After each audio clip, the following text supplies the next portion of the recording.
ಎಲ್ಲರಿಗೂ critic scope YouTube ಚಾನಲ್ಗೆ ಸ್ವಾಗತ. ಜುಲೈ 24ಕ್ಕೆ ಕರಾವಳಿ ಸಿನಿಮಾ ರಿಲೀಸ್ ಆಗಿತ್ತು.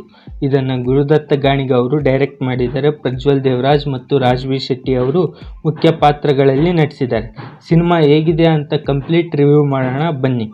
ಸ್ಟೋರಿ: ಕರಾವಳಿ ಭಾಗದಲ್ಲಿ ರಾಜರ ಕಾಲದಿಂದಲೂ ನಡೆದು ಬರುತ್ತಿದ್ದ ಕೋಟಿ ಚೆನ್ನಯ್ಯ ಅನ್ನೋ ಕಂಬಳದ ಸ್ಪರ್ಧೆ ಸುಮಾರು 30 ವರ್ಷಗಳಿಂದ ನಿಂತಿರುತ್ತೆ. ಅದು ಯಾವ ಕಾರಣದಿಂದ ನಿಂತಿತ್ತು ಮತ್ತು ಅದು ಪುನರಾರಂಭ ಆಯ್ತಾ ಇಲ್ವಾ, ಅದರ ಜೊತೆ ಇತಿಹಾಸ ಮತ್ತು ಅಲ್ಲಿನ ಕರಾವಳಿ ಸಂಪ್ರದಾಯಗಳನ್ನು ಇದರ ಕಥೆಯಲ್ಲಿ ಹೇಳಲಾಗಿದೆ. ಕ್ಯಾರೆಕ್ಟರ್ಸ್ ಆ್ಯಂಡ್ ಪರ್ಫಾರ್ಮೆನ್ಸಸ್: ಈ ಚಿತ್ರದ ಕತೆ ಮತ್ತು ಅದರ ಪ್ರಭಾವಕ್ಕೆ ಮುಖ್ಯ ಕಾರಣ ಇಲ್ಲಿನ ಪಾತ್ರಗಳು. ಇದರಲ್ಲಿ ಶುರುವಿನಿಂದ ಕೊನೆಯವರೆಗೂ ಪರದೆ ಮೇಲೆ ಬರೋ ಪ್ರತಿಯೊಂದು ಪಾತ್ರಕ್ಕೂ ಅದರ ಪ್ರಾಮುಖ್ಯತೆ ಇದೆ. ಆ ಪಾತ್ರಗಳು ಸಿನಿಮಾ ಮುಗಿದ ಮೇಲೂ ನಮ್ಮಲ್ಲಿ ಉಳಿತಾವೆ, ಏಕೆಂದರೆ ಪ್ರತಿಯೊಬ್ಬರ ನಟನೆ ಮತ್ತು ಪಾತ್ರಗಳ ಬರವಣಿಗೆ ಇಲ್ಲಿ ಚೆನ್ನಾಗಿದೆ. Technical aspects of the film: ಇಲ್ಲಿನ ಪಾತ್ರಗಳು ಮತ್ತು ಕತೆ ಇಷ್ಟು ಚೆನ್ನಾಗಿರೋದಕ್ಕೆ ಟೆಕ್ನಿಕಲ್ ಆಸ್ಪೆಕ್ಟ್ಸ್ ಕೂಡ ಮುಖ್ಯವಾದ ಪಾತ್ರಗಳನ್ನು ನಿರ್ವಹಿಸಿದೆ. ಸಿನಿಮಾಟೋಗ್ರಫಿ, ಬ್ಯಾಕ್ಗ್ರೌಂಡ್ ಮ್ಯೂಸಿಕ್ ಮತ್ತು ಇದರ ಎಡಿಟಿಂಗ್ ಎಲ್ಲ ತುಂಬ ಸುಂದರವಾಗಿ ಮೂಡಿ ಬಂದಿದ್ದಾವೆ. ಸಿನಿಮಾ ಎಲ್ಲೂ ಅಷ್ಟೊಂದು ಲ್ಯಾಗ್ ಅನಿಸಲ್ಲ. ಪ್ರತಿ ಫ್ರೇಮ್ ಕೂಡ ಅದರ ಹೊಸತನವನ್ನು ಕ್ಯಾರಿ ಮಾಡುತ್ತೆ. ಪ್ರೊಡಕ್ಷನ್ ಡಿಸೈನ್: ಇಲ್ಲಿನ ಪ್ರತಿ ಫ್ರೇಮ್ಗಳು ಇಷ್ಟು ಅದ್ಭುತವಾಗಿ ಕಾಣೋಕೆ ಇನ್ನೊಂದು ಕಾರಣ ಪ್ರೊಡಕ್ಷನ್.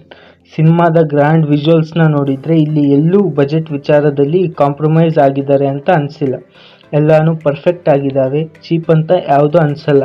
ಸ್ಕ್ರೀನ್ ಪ್ಲೇ ಮತ್ತು ಸ್ಟೋರಿ ಟೆಲ್ಲಿಂಗ್: ಓವರಾಲ್ ಸಿನಿಮಾದಲ್ಲಿ ಅದರ ಇಂಟರ್ವೆಲ್ ಬ್ಲಾಕ್ಸ್ ಮತ್ತು ಸ್ಟೋರಿ ಟೈಮ್ಲೈನ್ಸ್ನ ಮರ್ಜ್ ಮಾಡಿರೋದು ಎಲ್ಲ ನೋಡಿದರೆ ನಾರ್ಮಲ್ ಅನ್ಬೋದು. ಆದರೆ ಎಡಿಟಿಂಗ್, ಕ್ಯಾಮ್ರಾ ಆ್ಯಂಗಲ್ ಮತ್ತು ಟ್ರಾನ್ಸಿಷನ್ಗಳಿಂದ ಸ್ಕ್ರೀನ್ ಪ್ಲೇ ಸ್ಪೆಷಲ್ ಆಗಿ ಕಾಣುತ್ತೆ. ಡ್ರಾಬ್ಯಾಕ್ಸ್: ಸಿನಿಮಾ ಆಲ್ಮೋಸ್ಟ್ ಎಲ್ಲೂ ಲ್ಯಾಗ್ ಆಗಲ್ಲ, ಆದರೆ ಫಸ್ಟ್ ಹಾಫಲ್ಲಿ ಬಂದಿದ್ದ ಲವ್ ಸ್ಟೋರಿ ಸಿನಿಮಾನ ಸ್ಲೋ ಮಾಡುತ್ತೆ. ಸಿನಿಮಾದಲ್ಲಿ ಪ್ರಜ್ವಲ್ ದೇವರಾಜ್ ಅವರ ವಾಯ್ಸ್ ಇಲ್ಲ, ಬೇರೆಯವರಿಂದ ಡಬ್ ಮಾಡಿಸಿದ್ದಾರೆ. ಅದು ಕ್ಲಿಯರ್ ಆಗಿ ಗೊತ್ತಾಗುತ್ತೆ. ತುಂಬ ವಿಯರ್ಡ್ ಕೂಡ ಅನಿಸುತ್ತೆ. ಇಷ್ಟು ಬಿಟ್ಟರೆ ಸಿನಿಮಾ ಎಲ್ಲನೂ ಆಲ್ಮೋಸ್ಟ್ ಚೆನ್ನಾಗಿ ಇದೆ. ಸೊ ಸಿನಿಮಾಗೆ ನನ್ನ ಕಡೆಯಿಂದ ರೇಟಿಂಗ್ 5ಕ್ಕೆ 4. ಓವರಾಲ್ ಸಿನಿಮಾ ತುಂಬ ಚೆನ್ನಾಗಿದೆ. ಖಂಡಿತ ಫ್ಯಾಮಿಲಿ ಜೊತೆ ಹೋಗಿ ನೋಡಿ. ಮುಂದಿನ ರಿವ್ಯೂ ಜೊತೆ ಸಿಗ್ತೀನಿ. ಅಲ್ಲಿವರೆಗೂ ಬಾಯ್.